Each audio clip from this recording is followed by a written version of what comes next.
जय माता दी फ्रेंड्स। माता रानी सब पर अपनी कृपा दृष्टि बनाए रखें और सबकी मनोकामनाएं पूर्ण करें। दोस्तों, हम बचपन से ही सुनते आ रहे हैं कि अन्न का अपमान नहीं करना चाहिए। अन्न भगवती का ही एक रूप है। क्या आप जानते हैं, माता अन्नपूर्णा भगवती दुर्गा पार्वती का ही एक अवतार है। मार्गशीर्ष का महीना माता अन्नपूर्णा को ही समर्पित होता है। मार्गशीर्ष माह में 21 दिवसीय माता अन्नपूर्णा की पूजा का विधान आता है। जो मनुष्य किसी कारणवश माता की 21 दिवसीय पूजा नहीं कर सकता, उन्हें एक दिन की पूजा अवश्य करनी चाहिए और व्रत का पालन भी अवश्य करना चाहिए। दोस्तों, आज हम अन्नपूर्णा माता की व्रत कथा का श्रवण करेंगे। दोस्तों, माता अन्नपूर्णा की व्रत कथा का श्रवण करने से पहले आपको यह बात जानना जरूरी है कि माता अन्नपूर्णा की कथा का श्रवण करते समय आपको निराहार रहना जरूरी है, यानी कि आपको भोजन के पश्चात यह व्रत कथा नहीं सुनना चाहिए। दोस्तों, प्लीज़ हमारे चैनल को लाइक शेयर सब्सक्राइब अवश्य कीजिए। आइए अब हम श्रवण करते हैं माता अन्नपूर्णा की व्रत कथा। काशी नगरी में धनंजय और उसकी पत्नी सुलोचना निवास किया करते थे। सुलोचना को वैसे तो सभी सांसारिक सुख प्राप्त थे, परंतु निर्धनता ही एक उसके दुख का कारण थी। यही दुख उसको हर समय परेशान करता रहता था।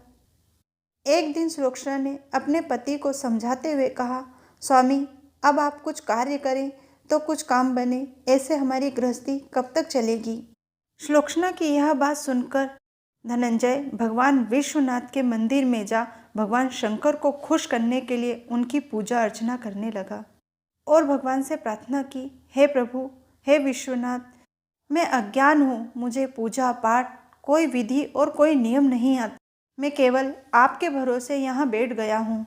इस तरह विनती कर वहीं भूखा प्यासा भगवान के मंदिर में 2-3 दिन तक बैठा रहा। उसकी यह दशा देख भगवान विश्वनाथ को उस पर दया आई और उसके कान में धीरे से 3 बार अन्नपूर्णा अन्नपूर्णा अन्नपूर्णा कहा। यह सुन वह विचार करने लगा, यह कौन कह रहा है। यह सोच और मंदिर से आते हुए ब्राह्मणों को देख वह उनसे पूछने लगा, पंडित जी, यह अन्नपूर्णा कौन है। उन्होंने कहा, तू कई दिनों से अन्न छोड़कर मंदिर में बैठा है, इसी कारण तुझे अन्न के अलावा और कुछ सूझ नहीं पड़ रहा है। जा, अपने घर जा और भोजन ग्रहण कर। धनंजय अपने घर आए और अपनी पत्नी से सारा वृतांत कह सुनाया।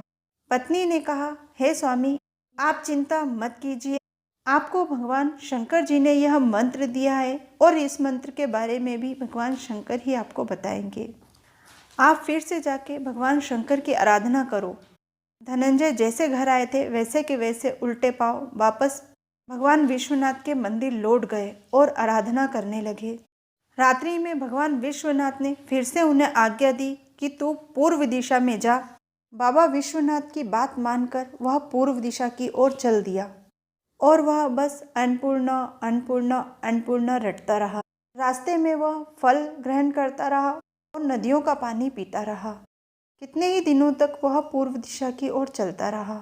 फिर इसको वन के बीचों बीच चंद्रमा के समान धवल चमकता हुआ कुछ प्रतीत हुआ। वहीं सुंदर सरोवर के किनारे कई अप्सराएं झुंड बनाकर बैठी हुई दिखाई दी।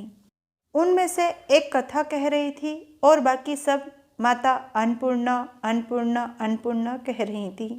यह अगन मास की रात्रि थी और इसी दिन से इस व्रत का आरंभ था।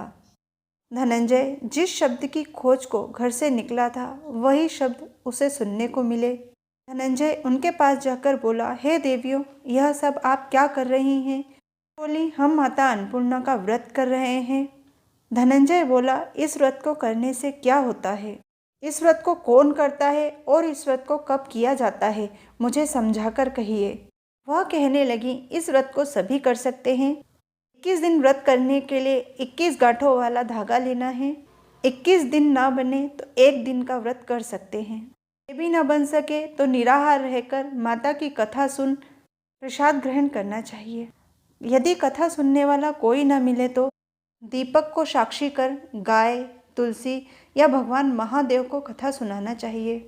बिना कथा सुने या सुनाए मुख में एक दाना भी नहीं डालना चाहिए। यदि गलती से ऐसा हो भी जाए तो 1 दिन और व्रत रखना चाहिए। व्रत में झूठ नहीं बोलना और क्रोध नहीं करना चाहिए। धनंजय ने पूछा, इस व्रत के करने का क्या लाभ होता है? तब उन्होंने कहा, मूर्ख को विद्या, निर्धन को धन, निसंतान को संतान, और जो भी जिस मनोकामना से यह व्रत करता है उसे वही प्राप्त होता है। यह सुन धनंजय बोला, मैं एक गरीब और दुखी ब्राह्मण हूँ, मेरे पास तो कुछ भी नहीं है। बहन, क्या मुझे भी इस व्रत का सूत दोगी? यह सुन उन्होंने धनंजय को एक सूत्र दिया और कहा, लो भाई, तुम्हारा भी कल्याण हो। तभी धनंजय ने व्रत किया और वह पूर्ण हुआ। तभी उस सरोवर से 21 खंडों वाली एक स्वर्ण सीढ़ी प्रकट हुई। वह सीढ़ी हीरे और मोती से जड़ित थी। धनंजय उस सीढ़ी से उतरता जाता और अन्नपूर्णा अन्नपूर्णा अन्नपूर्णा कहता जाता। ऐसे वो कितनी ही सीढ़ी उतर चुका था तो क्या देखता है कि उसके सामने भगवती अन्नपूर्णा का एक बड़ा ही सुंदर मंदिर है जो करोड़ों सूर्य के समान चमक रहा है। स्वर्ण सिंहासन पे माता अन्नपूर्णा विराजमान हैं और सामने भिक्षा लेते हुए भगवान विश्वनाथ खड़े हुए हैं और देवांगनाएं चंवर ढुला रही हैं। कितने ही हथियारबंद पहरा दे रहे हैं। माता को सामने देख दौड़कर धनंजय माता के चरणों में गिर पड़ा। माता धनंजय के मन का शोक जान गई थी। धनंजय कहने लगा, माँ, आप तो अंतर्यामी हैं, मैं आपको अपने मन की बात क्या बताऊं, आप तो सब जानती हैं। माता उसे कहने लगी, पुत्र, तूने मेरा व्रत किया है, अब संसार भी तेरा सम्मान करेगा। इतना कहकर माता ने धनंजय के जीवा पर बीज मंत्र लिख दिया।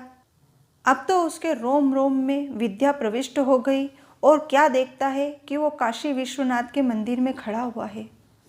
उसके बाद वह माता और भगवान को प्रणाम कर अपने घर लौट आया। उसके बाद उसने सुलोचना से अपने साथ बीती सारी बातें कहीं। माता की कृपा से अब उसके पास अपार धन और संपदा हो गई। जैसे शहद के छत्ते में मक्खियाँ चिपकी रहती हैं, उसी तरह अब तो सगे संबंधी भी आ आकर उसकी बढ़ियाँ करने लगे। वह कहने लगे, इतना बड़ा घर, इतनी धन संपदा, परंतु कोई संतान नहीं है, तो इस संपदा का क्या होगा? सब कहने लगे, सुलोचना को कोई संतान नहीं है, अब तुम दूसरा विवाह कर लो। इच्छा न होते हुए भी धनंजय को दूसरा विवाह करना पड़ा। इस तरह दिन बीतते गए और फिर अघन मास आया। दूसरी शादी के बाद धनंजय अलग रह रहा था, इसलिए सुलोचना ने वहाँ कहलवाया कि हम माता अन्नपूर्णा के व्रत के प्रभाव से ही सुखी और संपन्न हुए हैं, इसलिए हमें यह व्रत नहीं छोड़ना चाहिए। सुलोचना की यह बात सुनकर पति उसके घर आया और साथ में पूजा करने बैठ गया। नई बहू को इस बात की खबर नहीं थी। वो धनंजय का इंतजार करती रही। व्रत पूर्ण होने में 3 दिन ही बाकी थे। तभी नई पत्नी को खबर मिली कि सुलोचना के साथ धनंजय व्रत कर रहा है। वह सुलोचना के घर आई और झगड़ा करके धनंजय को अपने साथ ले गई। वहां आकर धनंजय थोड़ी देर सोया तो उसकी पत्नी ने धनंजय के हाथ से पूजा का सूत तोड़ अग्नि में जला दिया। इससे माताजी कुपित हुई और अचानक ही उनके घर में आग लग गई और उनका घर जलकर राख हो गया। सुलोचना सब कुछ जान गई और पति को अपने घर ले आई। यह देख नई पत्नी रूठकर अपने पिता के घर जाकर बैठ गई। सुलोचना बोली, हे नाथ, आप घबराना नहीं। पुत्र कुपुत्र हो सकता है, पर माता कभी कुमाता नहीं होती। आप माता में अपनी श्रद्धा को बनाए रखें।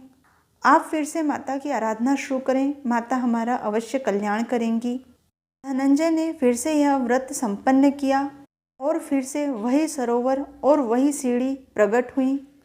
उस सीढ़ी से फिर वह अन्नपूर्णा अन्नपूर्णा कहता हुआ उतर गया और माता के सामने जोर जोर से रुदन करने लगा।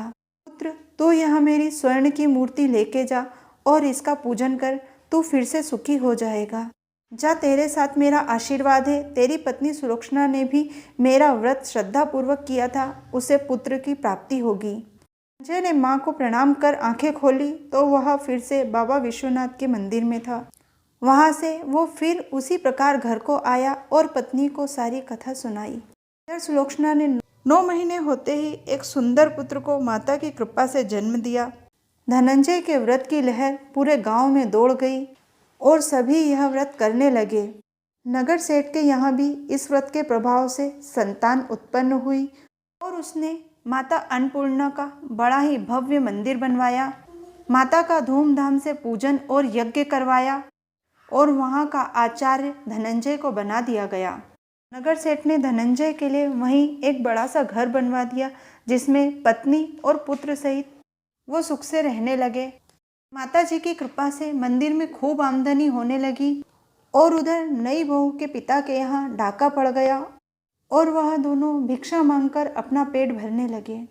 जब सुलोचना ने यह सुना तो उन्हें बुलावा भेजा और एक अलग घर में ठहरा दिया। वहीं उनके अन्न और वस्त्र का इंतजाम भी कर दिया। सुलोचना, उनका पुत्र और धनंजय अब आनंद से रहने लगे। माता रानी ने जैसे उनके भंडार भरे, ऐसे सब पर अपनी कृपा दृष्टि बनाए रखें। सुनने वाले, सुनाने वाले और हुकारा भरने वाले सभी की माता सभी मनोकामनाएं पूर्ण करें। बोल दो श्री अन्नपूर्णा मैया की जय। दोस्तों, आशा करते हैं हमारे द्वारा दी गई जानकारी आपके उपयोग की होगी। प्लीज़ इसे लाइक, शेयर, सब्सक्राइब अवश्य कीजिए। जय माता दी।